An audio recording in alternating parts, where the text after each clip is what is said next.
Hi folks, today I want to share an impressive result of the Sony A7v.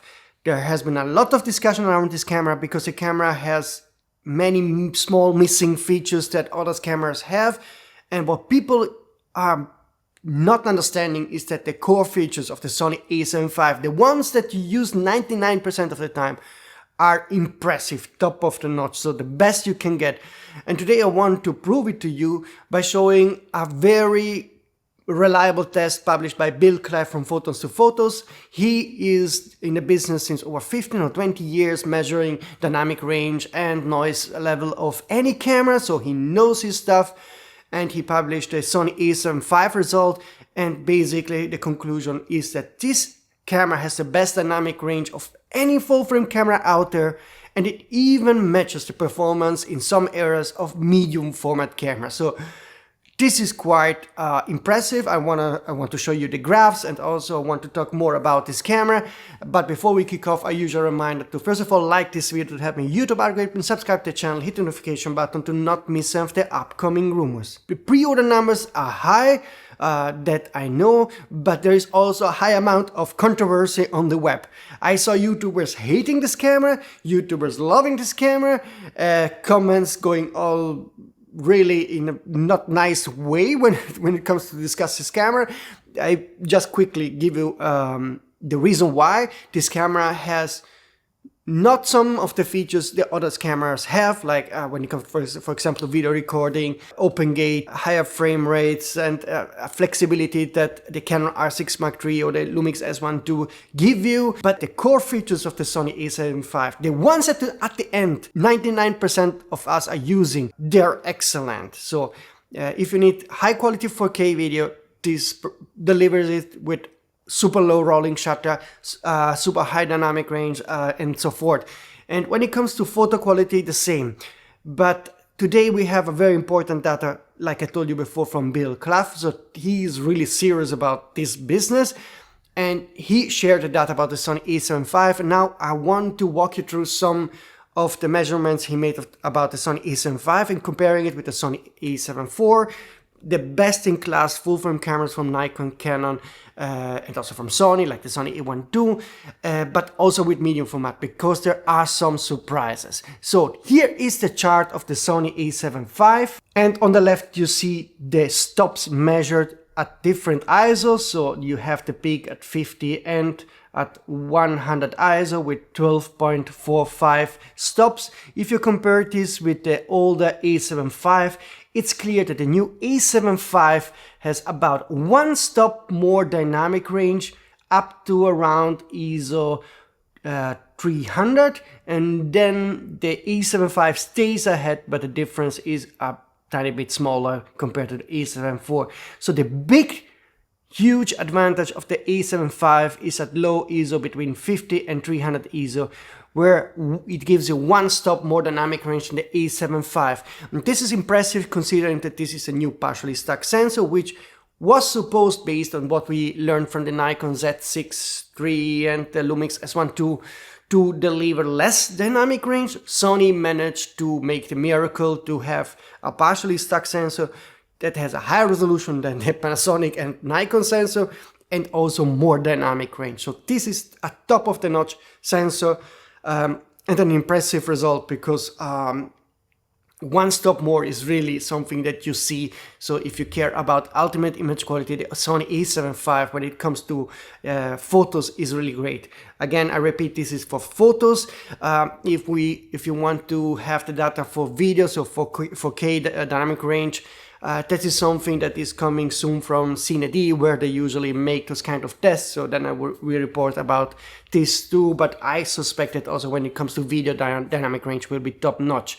Cool thing is, if you start to compare the new A7v with the high-end cameras, like for example the Sony R5 that I do own and I'm using to record this video. So this is my favorite camera, I really like this camera. Even in this case, the A7v has a higher dynamic range. Now you will notice that the A7R5 has circles, while the A7v has those triangles. It means that the camera is using noise reduction and other tricks to increase the dynamic range performance, while on the A7R5 we don't have that. So in one sense, the A7R5 results are more pure and unedited, while on the A7V we have some processing going on. What it means, the A7V simply has a better architecture processing engine and can work with noise reduction to increase the dynamic range. So the dynamic range is higher no matter how it's achieved. So this promises some good things for the future A7R6 if it has the same new BIOS processor and the same AI engine. Then I suspect that the A7R6 will have a higher dynamic range than the A7V, but the A7V really for now achieves nearly one stop more dynamic range at low ISO compared to the A7R6, which costs more. Let's compare it with the A1 II. As you see, the Sony A1 II up to 600 ISO is well below the A7V dynamic range. Also, if you compare, for example, with a camera like a Nikon Z8 or Nikon Z9, they all lag behind the Sony A7V at low mid ISO. Only at high ISO they are more or less on par. Now let's go to the impressive part. Compare the $3,000 A7V with $7,000, $8,000, $9,000 medium format cameras, so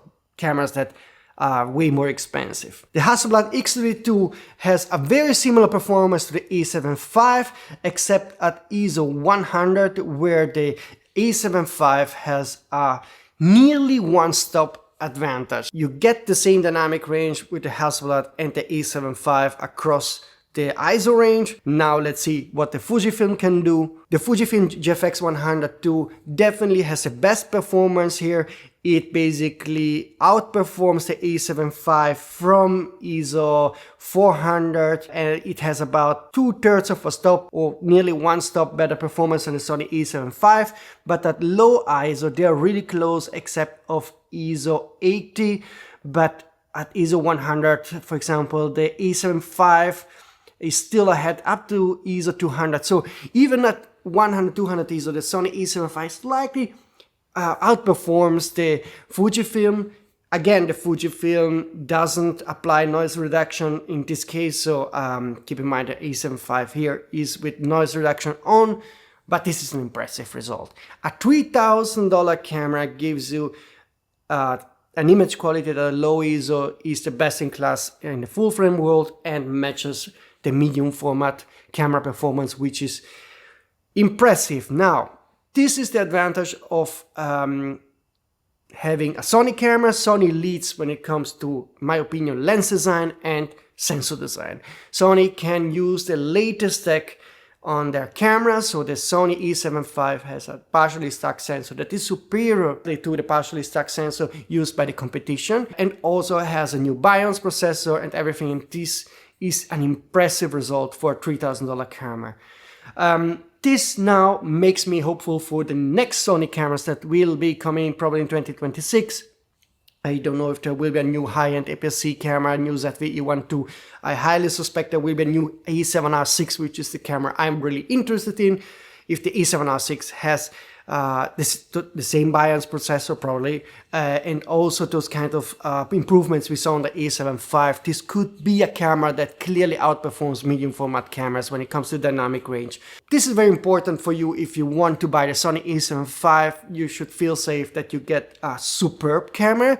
We can still complain that Sony is missing out on some features like open gate and some more video recording features and so forth, but those are things that I think Sony could still implement in the future on this camera. So I will press on Sony through this small channel on sonyalpha and more importantly, other YouTubers will press Sony to add some of the missing features that the Canon or Nikon cameras or Lumix cameras will have on the Sony A7V future firmware updates. But the core thing always is the most important. 4K photo quality is great, and also the camera is reliable. The Canon R6 III is reported to have overheating issues, so you have a ton of features, but then if they don't work or you cannot 100% rely on it, this is a problem. I suspect the Sony A7v will be a workhorse that doesn't overheat unless you work in the middle of the Sahara in daylight. Then probably after 2 hours the camera will overheat, but it's a workhorse. It will work, it will not fail on you. And so I'm very happy about this release. I think at the end this camera will prove to be more popular and less controversial than you feel it right now. Okay, that's my opinion, but let me know in the comment system what you think about this. Now, the cool thing is that I already got some hints about the next Sony cameras coming next year, and it's clear that all the new tricks the Sony A7v has will be implemented on those future cameras too, so it's going to be pretty exciting, folks, okay? Now, if you have rumors to share about the next announcement coming January, February from Canon, Nikon, Sony, Lumix, or OM Digital, they will all have announcement in January, February. You can contact me using this email address and contact form. And again, subscribe to the channel if you don't want to miss any of the upcoming rumors, because I promise that right after the Christmas time, I will have a ton of rumors to share about cameras and lenses. There is a lot I'm working on and also some exciting stuff. So, see you very soon.